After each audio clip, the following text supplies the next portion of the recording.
So, I mean, what I would say to that is God's not afraid of your questions. So if you have questions, I would just encourage you to get in a quiet room, put some music on, or just sit there and be like literally, I want you to do this. I want you to be like, God, if you're real, I want you to show me.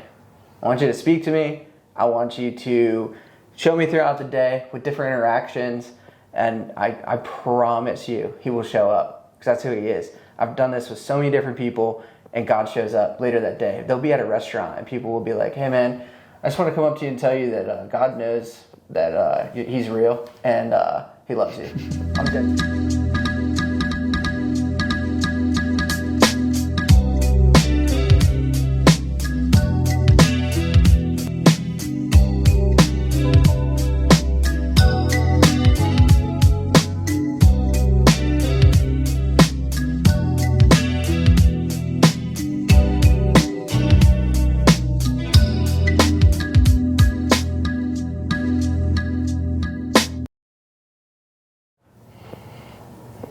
Hey, what's up, everybody? This is a Compound Mindset Podcast, episode 9 with my boy Legacy Mike here. Thanks for joining me. Absolutely. Thanks for having me. Oh, geez, my Boston accent just came out there. Let's just do a quick wisdom moment as I do each episode. There are 3 main fears that usually hold people back from doing things. It's the fear of success, the fear of failure, and the fear of other people's opinions. I personally had the fear of success and a little bit of other people's opinions that it took me a little bit to overcome. And I think that's important to recognize that everybody or most people I know have had one of those fears that they've had to overcome to be successful. So just a quick wisdom moment there. I wanted to chat with Mike today. As everybody knows, the Compound Mindset, we have 6 different areas we focus on. Today, I know one of those areas that's dear to Mike is the faith part of that. So I really want to dive into that. But before we get there, Mike, who is Legacy Mike? Legacy Entrepreneurs, which Dan has become an equity partner of. Yes, Super I'm excited. Cool. Yeah. So we help entrepreneurs build their business, put teams and systems in place, things like that. And really where that came from was I was building my own companies from scratch. I was doing it all on my own. Didn't know what I was doing, and I wasn't seeing my family, wasn't spending time with my kids. I had a newborn at the moment when I started my business, and I knew that I wanted to be more, and I wanted to leave a lasting impact, not only for my family, but on future generations of people around me. So what I do is I build businesses, we buy companies, Dan's a partner in that as well. We improve them, and then we have our mastermind group. So that's Legacy Mike, a father, husband, 3 kids, Ryan, Hannah, and Jordan, 6, 4, and 3. So we got our hands full, man. Oh, I love it. Yeah. I love it. 3 kids. Geez, 1 I'm outnumbered. Never mind 3. That's tough, but that's awesome. You go from man-to-man to zone defense. Yes. That's pretty much where we're at. Someone told me once, and it's so true, it's like having a kid, you're just trying to keep them from killing themselves all day long. Yeah. So having 3 and doing that with zone, that's tough. Yeah. Shout out to you and Kathy. Thanks, man. No, it's honestly been awesome to get to know you and joining Legacy Entrepreneurs. I'm excited about having Freedom Capital Group to buy businesses. Super excited about that one. We have a couple great ventures going on. I know. Let's start off real quick. I want you to tell me, anybody who's done a Zoom call with Mike knows his life mission statements on that Zoom call. So let's talk to people about what that is, what it means to you, and why it's important to you. Yeah. Well, I mean, every business has, or should, has a mission statement, right? But we don't always have a mission for our life. And our life mission supersedes our business mission statement. So if we don't know what we want out of our life, how are we going to make good decisions? So one thing that Brian, our other business partner, talks about is getting time where you can sit down and think about what you want out of your life. Don't make this a 15-minute exercise where you write it on a piece of paper. Sit by the fire, have a bourbon, sit there for a couple hours, think about what you truthfully want. And think about it for the end game. When I take my last breath, when I'm on my deathbed, what do I want to be known for? It's not buying real estate and businesses. It's the impact that you make. So my life mission is to be proud of the man I become when I take my last breath, knowing that every action and interaction I had throughout my life inspired someone to be their very best. So every conversation we're having, I'm hoping that this inspires you guys to be your best, to go out there and live your legacy, not just to listen to some information that we have on this. I absolutely love that, and it's funny. I mean, I'm sure a lot of people ask that. The first time I had a Zoom call with Mike, I saw that. I was like, what is that? And he's telling me about it. You need to write your own. I'm tweaking it. I need that bourbon by the fire for a little bit longer. But maybe in Italy, I have a wine by the vineyard and just think of what my life's mission is. But I truly think, this is what it's all about, is hitting all these areas in life so you can truly be happy, and knowing your life's mission is going to help you achieve that. So I think that's amazing. I want to hop right into it and just talk a little bit about your faith journey. Tell me a little bit about like when you were younger to now. What's that journey look like? And So I'm a Christian. I believe in Jesus Christ. I grew up in the church, but then I got to an age where I was about high school and really in college when I was like, I can make my own decisions now. I don't have to go to church. My parents aren't going to drag me there.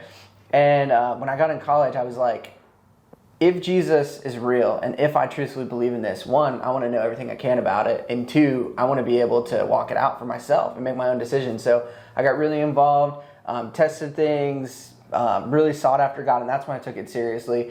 And I just want to say to you guys too that faith is, in terms of where I see things on the ladder, is the most important thing. Like, you have your earthly life, but then you have your spiritual life that again supersedes that, right? Mm-hmm. So we are humans we're spiritual beings having a human experience. Mm-hmm. So that's the way that I believe, and everything on top of the family and the business, all of that comes from God, in my opinion. I like that. Spiritual beings having a human experience. Okay, it's the first time I've heard that. I like that. That's what it is, man. That's pretty deep. Yeah. That's pretty deep. So when did you start, like we talk about compounding here. So this episode we're talking about compounding your faith. When did you really start, like, has it been your whole life? Have you, at a certain point where you really started doubling down on it? You said in college you realized where you're at, you can make your own decisions, you're a big boy now. And you are saying, okay, faith is important to me, I want to know a lot about it. How did you compound it? Like, what do? Do you read the Bible every day? Do you just go to church? How has that growth been for you? Yeah. Well, the biggest thing was I just realized that I needed God. When I was growing up, things are handed to you, and you grow up in a nice house or whatever, and you realize, man, I need God. Like, I started a business, and I was like, now I have business advisors, but just think about this logically for a second. If God is real, mm-hmm. and he knows everything, and he knows what's already happened and everything that's going to happen, and all of those things, if I seek him and I ask him and he gives me the answers, that's like the ultimate cheat code. So that's when I started tapping into it, like praying, God, what do I do in this situation? Take time to process it. And a lot of times, things that he would say to me, the thoughts that would come to my head, I'd be like, that doesn't make any sense. But if I believe in this God, I'm going to do it and see what happens. And it didn't always work out the way I thought it would initially, but it always worked out for the good. So mm-hmm. I would just tell you guys, like, test it, like pray to God, see what he says, and then use that. So that's where the compound effect mm-hmm. comes from. Reading the Bible, obviously, that's like the template, the encyclopedia, things like that. But just test it for yourself. I love that. He had the up, down, left, right, AV select start. I think that was a Nintendo cheat code back in the day, mm-hmm. if I have that right. Game Genie, baby. Tell me a little bit about how's faith in business you touched a little bit upon it there, but how does faith in business kind of work together for you? Yeah. Well, it's your set of values. Mm-hmm. Like we all have a mission, vision, core values for every company we have. Well, I also have a personal mission, a personal vision, and a personal core values. So, maybe I want to answer a question with a question, like, how do you determine your values as a person? I don't know, do you have any thoughts on that? Like, how do you know how to treat people?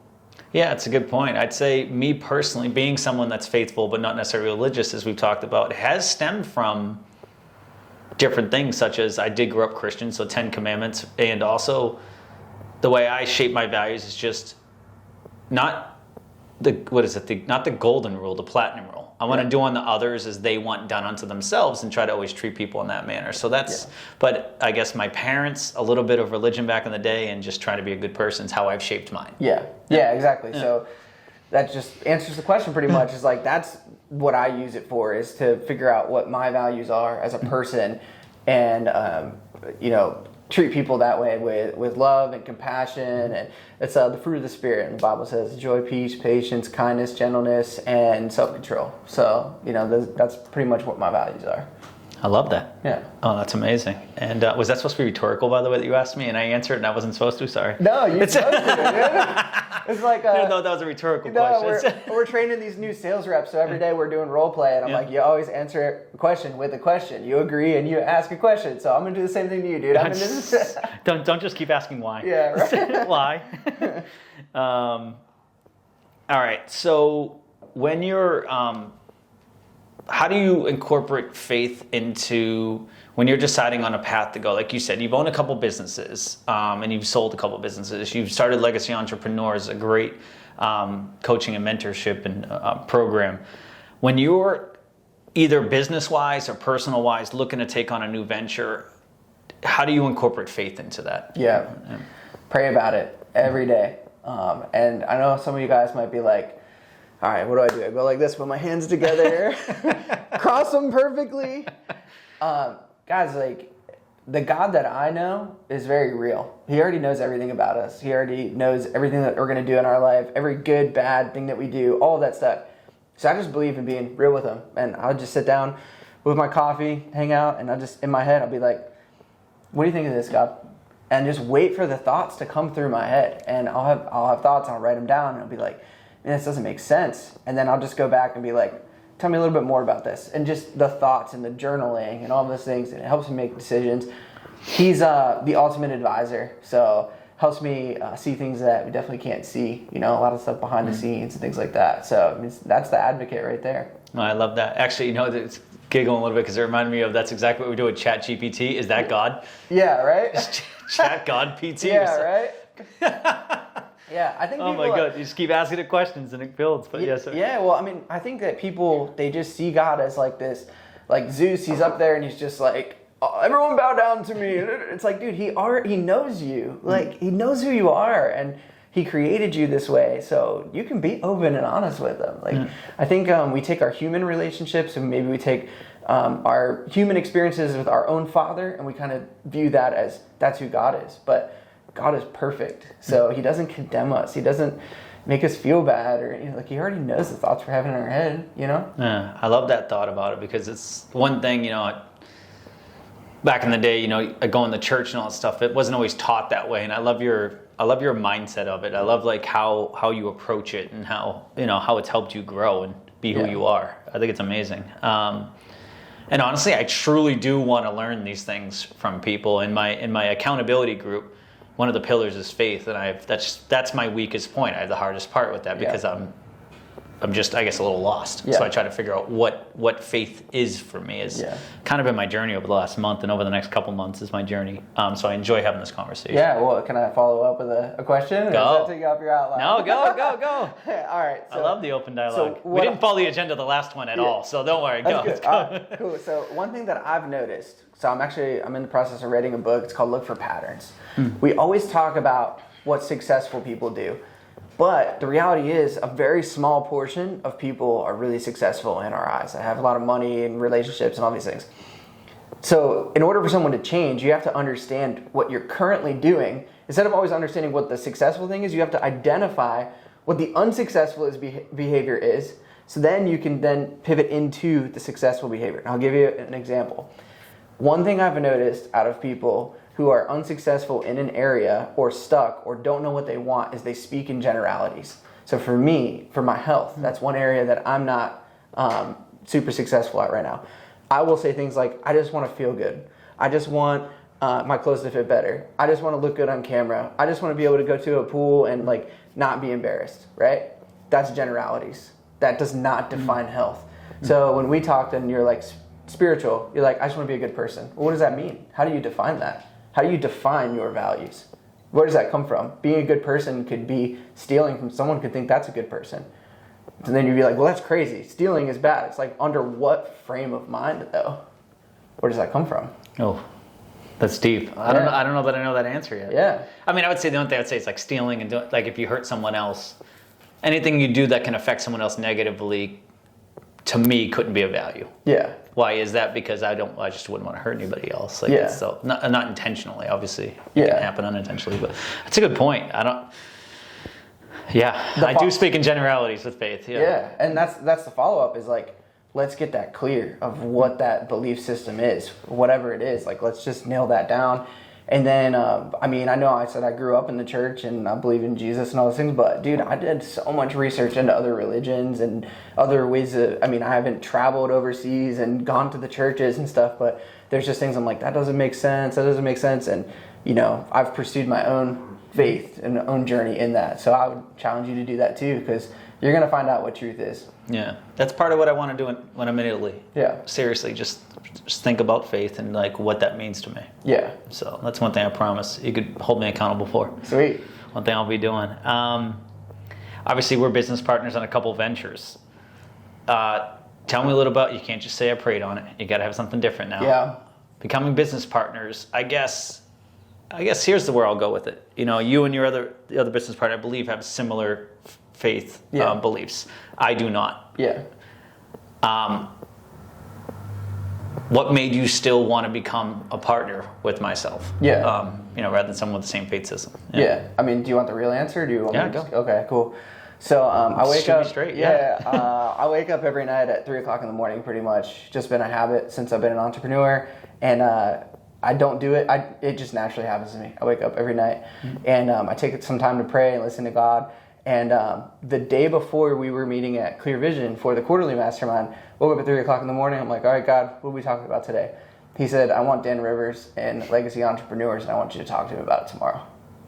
I'm like, this is super uncomfortable. I don't know what to do. And then I talked to you about it, and I went home that day, and I was like, dude, I think I made a mistake. Like, do I want this guy in? Like, I don't know this guy. I've known him for like a month. And I just like opened up everything that I had to him, you know? And just kept reassuring me. He's like, I want Dan in. I want Dan in. Then I went and talked to Brian, and I told him before Moab, I'm like, hey, I really want Dan in. And he's like, well, I don't know. I don't know Dan. I don't know what he believes in. I don't know him as a person. I'm meeting him one time, and we're just going to get him into this company. And I just kept praying, but God's like, just keep praying. Just keep pressing it. Just keep pressing it. And I said, God, if this is what's going to happen, I need you to open the door. There's nothing that I'm going to be able to do or say that's going to convince Brian this is a good idea, that's going to convince Dan this is a good idea, or that's going to make me feel better, right? It's uncomfortable. And everything just went the way it was supposed to go. So that's how it happened. Wow. That is deep. I love you being vulnerable. Thank you. And open up to it. Yeah. It's a real story. Yeah. So I guess God still believes in me, but maybe I can step it up on my end. Sorry. Oh, yeah, dude. Well, that's the thing, dude. It's not about performance at all. Like, if we believe in grace and we believe, obviously God has these things in place to protect us, right? Like, let's get real here, right? That's what we're doing. Like, obviously, we don't want to cheat on our spouses or lust after other women because that's hurtful to the other person and it's hurtful to us because it damages that relationship. So I think people look at these rules and they're like, oh my gosh, I got all these rules. It's like, it's here to protect us and to make us better people. Like, self-control, right? Like, oh, another rule. It's like, well, you know, going crazy and drinking alcohol all the time and, you know, eating bad food and all this stuff, like it makes you unhealthy. So it's there for a reason. It's there to make us the best version of ourselves. I mean, that's a good point. I've just started, we were talking about this in the last one. Health has been my focus now for health and personal growth have been my two bigger focuses recently. Yeah. And I'm now, weighed myself this morning at 176. I was at 189, so down about 12 pounds, eating healthy and working out because I've made it one of my focuses right now. But I hadn't for the last 2-3 years. And I've noticed myself, guess what? I got more energy. My head's clear. I'm able to think a little bit better. I'm able to I don't know, not get winded spending time with my daughter running after a 1.5-year-old because that's not easy. They're pretty fast. Yeah. So I like how you mentioned, I like how you just mentioned that as far as like, that mindset and the same thing with faith. Now I got to slide in faith, and that's going to be my pivot point. Now that health I'm getting under control, I'll pivot and have faith be that direction to go in. But that's a really good story about you did not. That's the first time he's opened up to me about the legacy entrepreneur story. Dude. I mean, I got stories for days like that. That crazy stuff. That is. Remind me to tell you the Rolex story at some point. All right. Might have to hit that by the end of this. We'll see. Yeah. Tell me a little bit about faith and how it affects your drive. Yeah, dude, that's a great question. I mean, I'm gonna answer a question with a question. Oh, jeez. And I heard you say it on a previous, and we talk this every day, like, why do you get up and work so hard every day?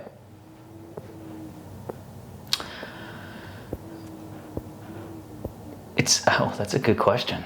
I mean, obviously I could cop out and say family. Yeah. It's your why. I could say family and that, but it's really to build a legacy and have time. Yeah. That's your why, right? And so you've identified that as your why. Well, my why is that I am serving my God. Gotcha. Right. Yep. So everything that stems from that, obviously he wants to bless me with money and connections and relationships and all these things, but I'm out here trying to be the best example I can for my God. So that's what gives me the drive, And then when we talk about legacy and helping people, the reason I'm helping people is because I know that's going to make a positive impact, not only on the earthly side, but on the spiritual side and the eternal side, which is the most important thing, right? Mm-hmm. So when I die and I take my last breath and I know that people have positive interactions with me, I don't want them to just say, I will have failed if this happens. If people are like, he helped me build $1 million company. He helped connect me to a lender that gave me the money to buy a $10 million deal. I will have failed if that's the only thing they say about me. I want them to say, Mike helped me grow spiritually, and he helped me connect with my Lord and Savior, Jesus Christ. That's what gives me the drive. That's what gets me excited. I love it. Oh, that's all right. There's some fire right there, because I got to tell you, Mike's got fire, so now we know where it's coming from. I told you, dude. Have you seen his Roofmeister commercial? Oh my God, he's got fire. Oh, that's deep. Tell me a little bit about faith and obviously you have 3 kids, wife. Like, what does that mean helping grow in your family? Yeah, man, it's tough. We're not always perfect. I want to be real about that. I do get angry. I get frustrated. And I think that's part of being a father and being an example of showing them that it's real and that we can grow and that we need to grow. So my thing is I read this line of I want to teach my kids and equip them and help them, but I also don't want to hold their hand either and be like, if you do these things and you follow these rules, and I want to be the example of what it means to make mistakes and operate under grace and all of those things. So I don't know if that necessarily answers the question, but I just want to be a good example for my kids. And that goes back to, understanding the Word of God, understanding the value system and those things, and then going to them and being like, hey, I made a mistake, buddy. Like, I should not have gotten angry about that, and I'm sorry for that. So, yeah. I think that is huge, and I'm trying to implement that. I use the word vulnerability, humble. It's very similar. I think I'm no master at this yet. I mean, I have one 18-month-old, but I see some of the, you see different kids on different spectrums. You see like the hellions, and then you see like the very well-behaved, great kids. And I always ask myself, like, what is the difference? Like, what makes a great kid? What makes a hellion? What else? And sometimes it's probably some things out of our control. Yeah. But I think a lot of it is in our control. And I like what you just said. I truly feel that maybe the humble and being a person and treating them like a person is probably a big game changer. Yeah. And I see parents interact with kids that seem very well behaved. They're not talking to them in a baby voice. They're not telling them, hey, do this or shut up. They're not. What they're saying to the kids are, hey, we talked about that. Let's put down that Game Boy. I'll age myself right there. My kids have Game Boys. Okay, cool. Yeah. It's still cool. Yeah. Let's put down that Game Boy. And, we talked about doing it for 5 minutes. Put down that Game Boy. Now let's focus on coloring or whatever the thing. Like, it's that calm, cool, collective teaching by example type of deal. And then being humble and vulnerable. I think that's amazing. I love that. How has your faith evolved? It just got more real. When you're a kid, it starts out at Sunday school and a piece of paper and the 10 Commandments and whatever the religion or faith that you follow. It's a lot of that stuff. And then as you grow, it just becomes more real. It's like we don't need coloring sheets or anything like. I mean, you can if you want. But that's how it's evolved. And then it's just become more natural and free-flowing once you realize who God is and how He operates. I mean, He's with me right now, man. And as I'm driving over here and just preparing those things, I mean, I just talk to Him. And I think people get confused by this, where they're like, so how does God speak to people? Does He like audibly say like, Dan, I want you to do this? It's like, no, not necessarily. Some people it does. I've heard of that before. But in the example I gave you earlier about Him speaking to me in the middle of the night, it was just a thought that came to my head that I was like, that is not my thought. Like, I like Dan, he's a good dude, and I definitely would like to team up on certain things, but that is not something that I fundamentally thought of. Yeah. So that's how it's evolved. It's just become more real. That's pretty amazing. I like hearing that. Yeah. Wow, you really opened up my mind here. I like this. I knew this interview was going to be really fun to do because, again, it's one of my weaker points, and it's one of your it's your why. Yeah. So I love having this chat. Tell me an aha moment in your faith. Yeah, I think I'm gonna keep hitting the same examples, but it was when I realized that God isn't just here to condemn us or give us a set of rules, and like that there was actually like a cheat code with it. Mm-hmm. He knows everything, and we can go to Him and just be real. That was the biggest thing for me. It was like, this is a real thing that we're going through, and just take it a step further, man. I know some people really struggle, and I've struggled with this before, thinking about the concept of eternity. Like, it's just, our brains can't wrap our minds around. Just thinking about what we're doing here and how impactful it is on the eternity side, but at the same time, realizing that what we're doing here is so short. Mm-hmm. You know, like, man, if you're frustrated with someone, forgive them. Who cares? Like, we're literally all going to die. Yeah. Like, 100 years from now, with 100% success rate, none of us that are in this building are going to be here. Yep. Right? Dude, life is way too short to hold on to grudges. Oh, I had this bad business partner, or this guy disrespected me. It's like, dude, forgive him and move on. Mm-hmm. People are always like, well, I'm going to wait until that person apologizes to me, then I'll forgive him. No. That's not what God says. That's not who He is. You forgive first. Even if they don't forgive you, you love that person. You love your enemies. Like, that's a big thing, guys. Don't hold on to hate. It's just so stupid. I mean, that is so deep. And then hate's just it's just building up a negativeness in your heart and your body. I mean, you're stressed. So we got this Whoop watch on. I'm sure my stress level will be up the more I hate someone, the more I get mad at someone. I mean, just think about the small aspect of it. You're driving, someone cuts you off. Yeah. And you're pissed at them, and you hope they get in an accident or whatever the case is. I'm not saying necessarily you do it, but like, I'm not saying that thought's not crossed my mind before. Yeah. Obviously not hurt, but you're like, oh, I hope you ding your car or something like that. And you're right, it takes up all that negative space. And why not just be like, you know what? Now I've done a better job. I will tell you, I've done a lot better job of being, that person may be in a rush. That person's kid may be sick. That person may be late to the second job, and if they're late again, they're going to lose it and not be able to pay their rent. Yeah. That person, like, putting yourself in the perspective of saying, hey, try to feel that other person's possible pain or possible where they're sitting. Dude. And it really changes your mindset. Like, I was at the coffee shop the other day with someone, and this woman was a little rude, and the guy I was with kind of said something like, I don't know, they just made a comment that wasn't that. I was like, dude, what if she just wasn't having a good day? What if I don't know, she woke up and her kid's really sick or in the hospital dealing with cancer, or like lost her mother, or like something really bad happened, and that's why she's in a bad mood. Yeah. It has nothing to do with you, just not in a good mood. And he's like, you know what? You're right.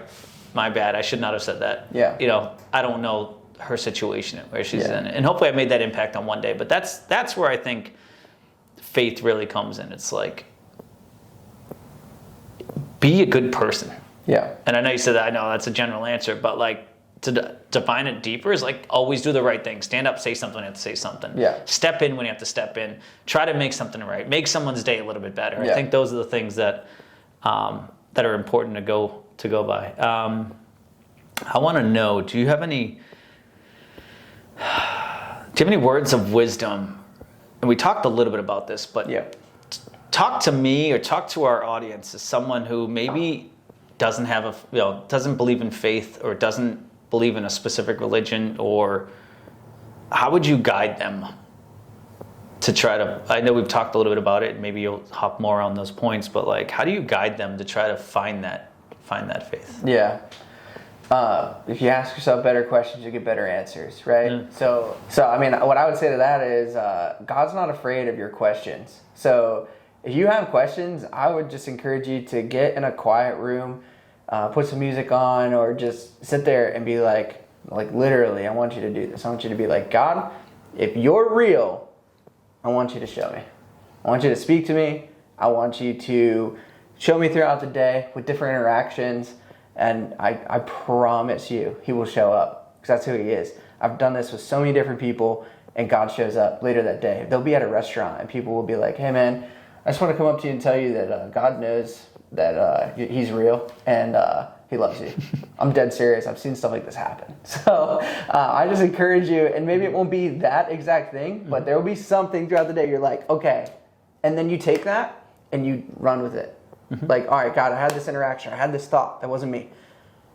What do I do with that? And then just keep digging into it. And then the second thing, I guess more practically speaking, is find somebody that you admire and just talk to them about their faith. So I know you met Jim Parks, but that was a guy that I was like, hey, this guy knows what he's doing, at least appears. And I asked him a bunch of questions, and he was like, hey, this is how you should handle this.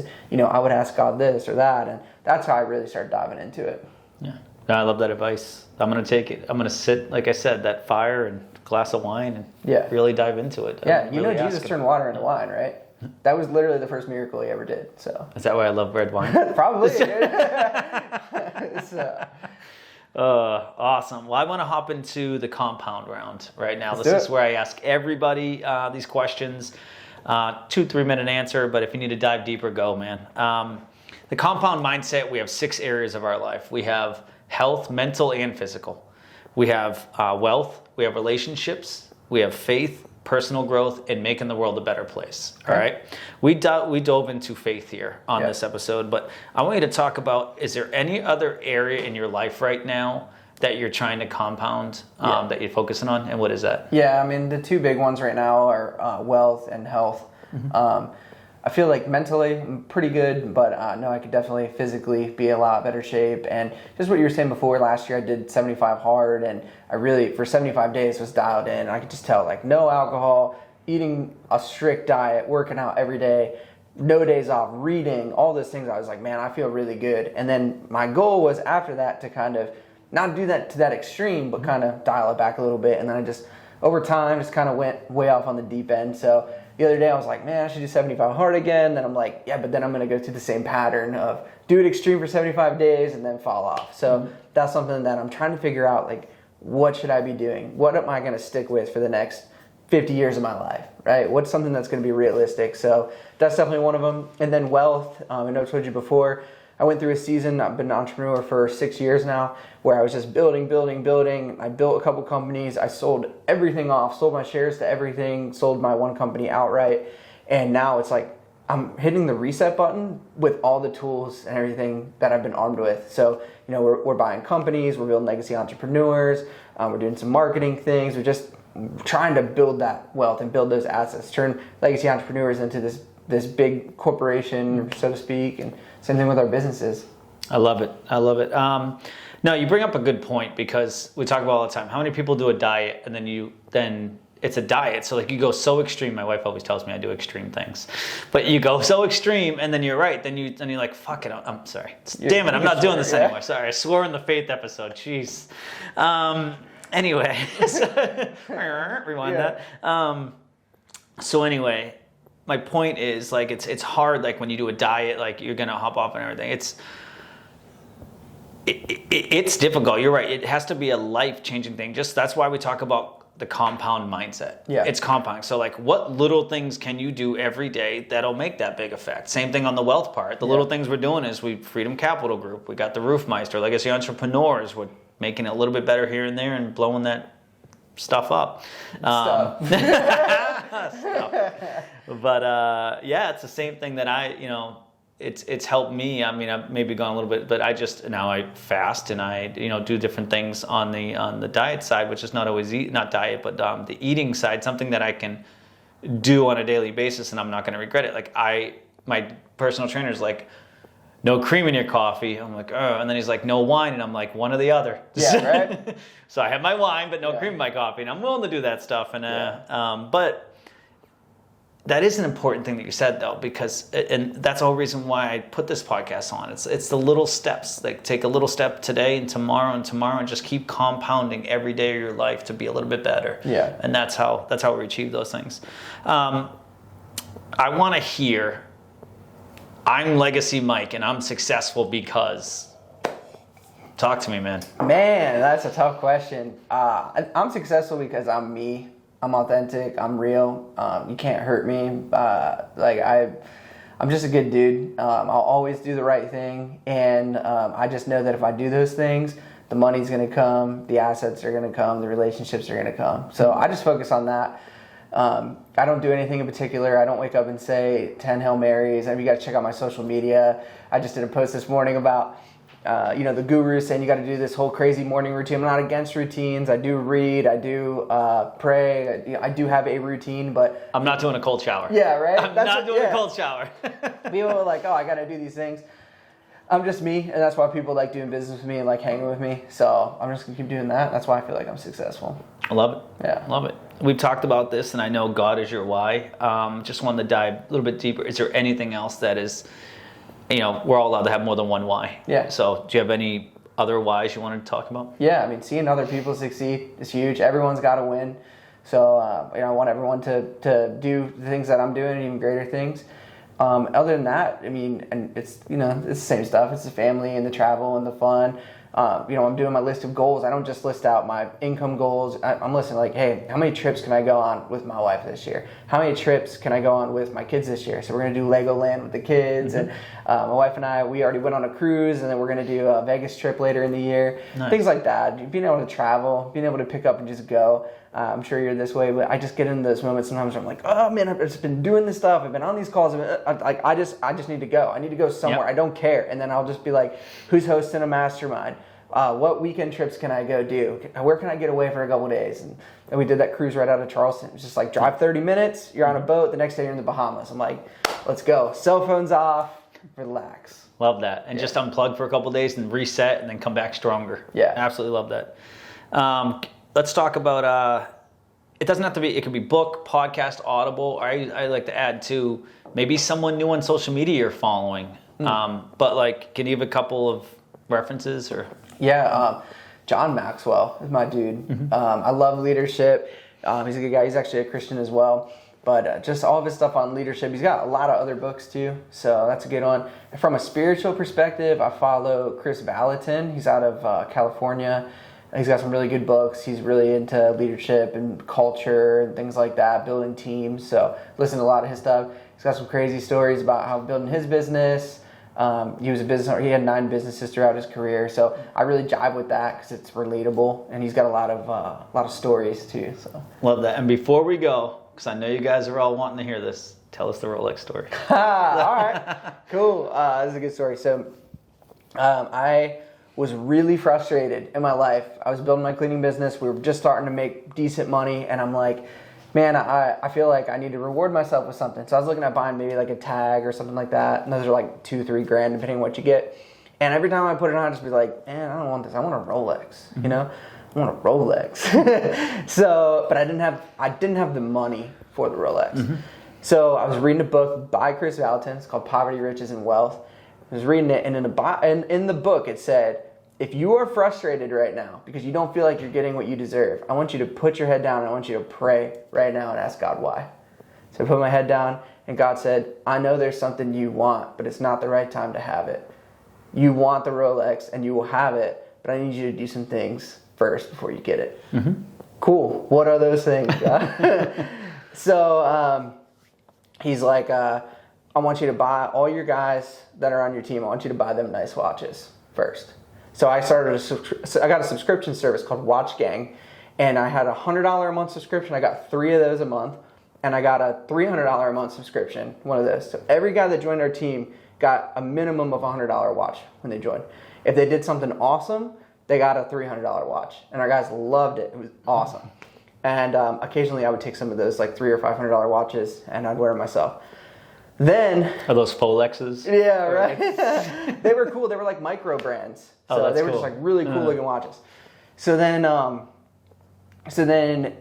I started. Was like, man, I'm gonna get this Rolex. Then the next test came. He said, I want you to take the money because I had the cash at the bank. I started making the money. It's like, I want you to take the cash that you're gonna buy the Rolex, and I want you to donate it to the church. So I donated, it was like $6,300. So donated it to the church, helped fund someone's mission trip and someone's tuition for their Christian school. Then when I had my first 100K month, I was like, I don't even want to watch anymore. I've got the 100K month, like I don't even care about it. Mm-hmm. And every morning for a week straight, I'd wake up, first thought in my head was, I want you to get that Rolex. I'm like, this is so stupid. I am so busy. I don't even have time to go look for a watch. Wake up the next morning, I want you to get that watch. By the end of the week, God was like, Mike, you need to go to the store today and get this watch. And I was talking to my pastor buddy, and he's like, "You are being disobedient to God by not getting this watch." I'm like, all right. Yeah, all right. So we had the worst day we ever had in company history. We're cleaning like 50 units in one day, college apartments. I'm running this vacuum steam cleaner. It's like hot as balls in there. It's like 90 degrees, humid. I'm just like, and then I was just like, go get the watch. And I was like, I don't have time for this. The jeweler calls me, and he's like, hey, bud, I'm going to sell this watch to another store if you don't come in and buy it today. I'm like, I'm going down there right now. So that's awesome. I put this watch on. It's sized exactly to my wrist, and it's a date just, and the date was set to my birthday. Tell me that's a coincidence. Wow. Yeah. That's powerful. Yeah. The other side of this too, and I know you heard the story in Moab about my grandfather. He had a Rolex, and we don't know what happened to it because he lost everything. And my goal is that I bought this watch. It's actually my son's. I'm just borrowing it for the time being. So I'm going to give this to him when he becomes a man, and he's going to keep it, and it's going to be a legacy piece. So I just got to figure out which one I want. So, dude, I love that. Yeah. I really appreciate that. Thanks for being on today. Do you want to tell everybody how to get a hold of you if they want to join Legacy Entrepreneurs or have a chat? Hit me up on social media, Legacy Mike. I answer all my messages. So you guys need any help, need any resources, let me know. Yeah, we do have a paid coaching group. There's a lot of free resources we have. So just hit me up. I'd be happy to help you any way I can. So. Awesome. Thanks for coming today, man. Appreciate Absolutely. you. Thank you, all dude. right. Peace.